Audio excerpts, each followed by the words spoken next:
కీర్తనల గ్రంథము 29. దేవపుత్రులారా, యెహోవాకు ఆరోపించుడి, ప్రభావ మహాత్యములను యెహోవాకు ఆరోపించుడి. యెహోవా నామమునకు చెందవలసిన ప్రభావమును ఆయనకు ఆరోపించుడి.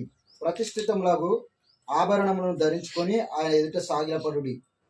యెహోవా స్వరము బలము మీద వినబడుచున్నది, జలముల మీద వినబడుచున్నది. మహిమగల దేవుడు ఉరుము వలె గర్జించుచున్నాడు.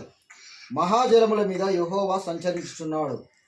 యెహోవా స్వరము బలమైనది, యెహోవా స్వరము ప్రభావము గలది.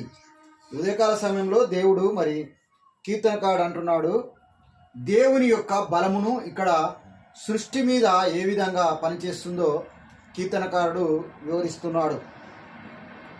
ఆయన స్వరమాట జలముల మీద వినబడుచున్నదట. మహిమగల దేవుడు ఉరుము వలె, అంటే వర్షాలు వచ్చినప్పుడు ఉరుము ఏ విధంగా అయితే గర్జిస్తుందో ఆ విధంగా ఆయన గర్జిస్తున్నాడట. అంటే ఆయన స్వరము, ఆయన నామము బలమైనదని కీర్తనకారుడు తెలియజేస్తున్నది.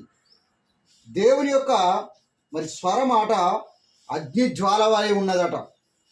ఆయన స్వరము అరణ్యమును కదలించు, యెహోవా కాదేశు అరణ్యమును కదలించునంట. ఆయన యొక్క బలప్రభావాలు సృష్టి మీద ఏ విధంగా పనిచేస్తున్నాయో కీర్తనకారుడు వర్ణిస్తున్నాడు. ఈ కొద్ది వాక్యము దేవుడు దీవించి ఆశీర్వదించునుగా.